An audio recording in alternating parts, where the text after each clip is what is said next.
چوٹی والا بھی ہے جا رہا ہے، بھگوان داس بھی ہے جا رہا ہے، رام کمار بھی ہے جا رہا ہے، عبد الرحمان بھی ہے جا رہا ہے۔ معلوم کیا ہوا؟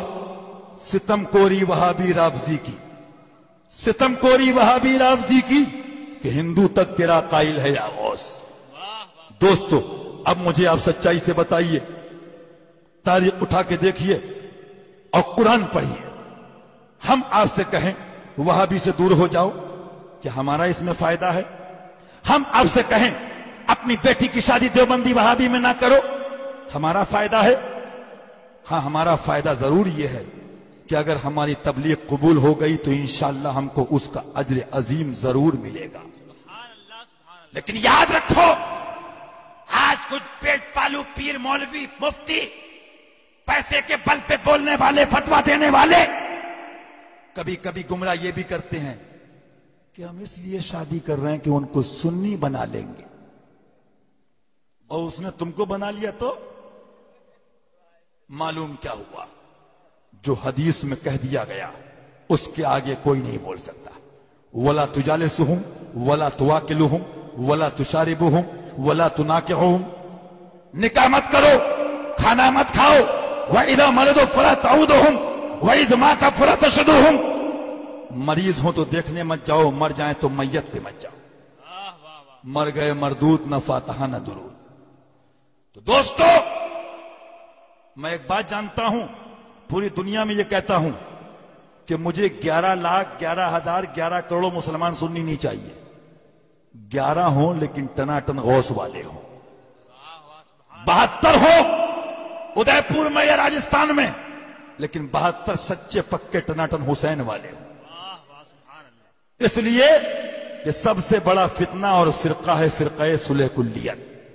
اس لیے میں آپ سے کہوں گا کہ آپ اپنے دین و ایمان کی خیر منائیے، اور دین و ایمان کی خیر منانا ہے تو آپ کو یہ مان کے چلنا ہوگا کہ جو قائدین ہیں جیسے امام اہل سنت فاضل بریلوی، ان کی کتابوں کو ہمیں عام کرنا ہوگا اگر آج کے دور میں لوگوں کا ایمان بچانا ہے۔ اب ذرا آپ ذہن کو حاضر کیجئے، میں آپ سے پوچھ رہا تھا، میں نے آپ کے سامنے بات رکھی تھی، مجھے آپ انصاف سے بتائیے، مجھے سچائی سے بتائیے، ایک بیٹی ماں کی عزت پہ حملہ ہو نہ بولے تو نالائق کہلائے، ایک بیٹا باپ کے وقار پہ حملہ ہو نہ بولے تو نالائق کہلائے، ایک شوہر اپنی بیوی کے وقار پہ حملہ ہو نہ بولے تو نالائق کہلائے۔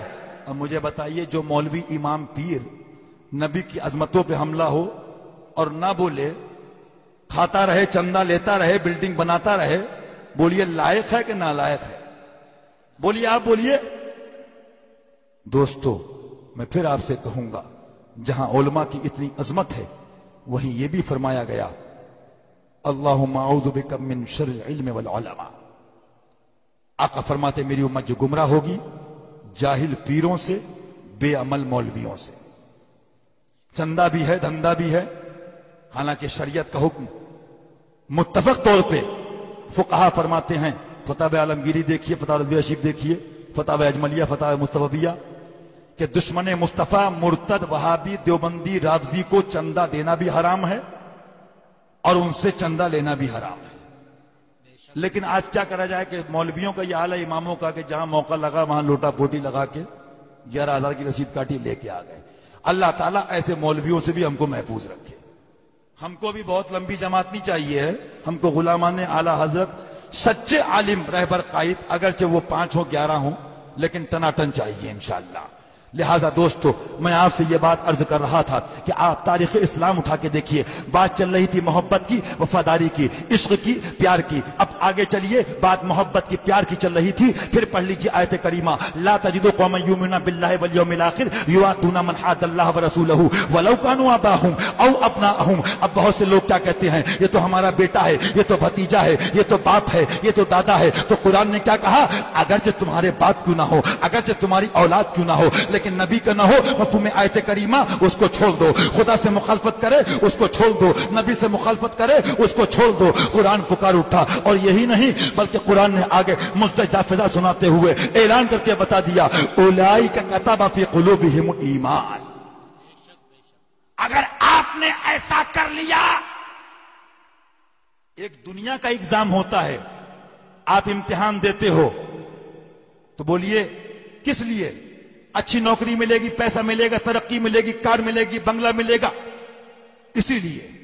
لیکن قرآن کہتا ہے، میرے باپ نہیں کہتے، قرآن پاک کہتا ہے کہ صرف تم اتنا کہنے سے چھوڑ نہیں دیے جاؤ گے مفہوم آیت کریمہ کہ ہم اسلام لائے، ہم مسلمان ہوئے، بلکہ تم آزمائے جاؤ گے، تمہاری آزمائش ہوگی، تمہارا امتحان ہوگا۔ اور پھر پڑھ لیجئے انشاءاللہ اس کا نچوڑ یہ اللہ کے لیے، اس کے رسول کے لیے آپ محبت کرتے رہے۔ اس کے پیش نظر ایک حدیث پاک اور پڑھ لیجئے تاکہ یہ ساری بات مکمل ہو جائے۔ نبی پکار اٹھے، من احب للہ ومن ابغض للہ ومن اعطى للہ ومن منع للہ فقد استکمل الایمان۔ محبت کرو تو اللہ رسول کے لیے، کسی سے دوری اختیار کرو تو اللہ رسول کے لیے، کسی کو دینا ہو تو اللہ رسول کے لیے، منع کرنا ہو کرو اللہ رسول کے لیے۔ جس نے ایسا کیا اپنا ایمان مکمل کر لیا۔ تو میں پوچھتا ہوں آپ سے، مجھے بتائیے، ڈاکٹر بننا ہو تو آپ امتحان دو، انجینئر بننا ہو تو آپ امتحان دو، پروفیسر بننا ہو تو امتحان دو، سب چیزوں میں امتحان دو۔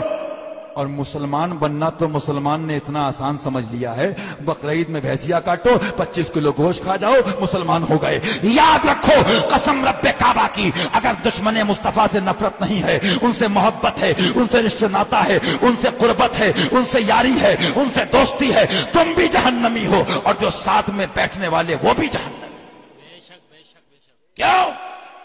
اس لیے کہ جنت علم پر نہیں، جنت عشق پر ہے، عشق مصطفیٰ۔ آپ کہو تو میں ایک بات سنا دوں، اس بات کو پھر قرآن سے سن لیجئے۔ آئے بارہا علماء سے آپ نے سنا ہے، لیکن میں اپنی بات کو واقعے کی تفصیل میں نہ جا کے مدلل کرتے ہوئے صرف اتنا آپ کو میسج دینا چاہوں گا، اس واقعے کا مقصد پس منظر کیا ہے۔ فاروق اعظم کی بارگاہ میں کھڑے ہیں، آپ نے واقعہ برابر سنا ہے۔ کیا معاملہ ہے؟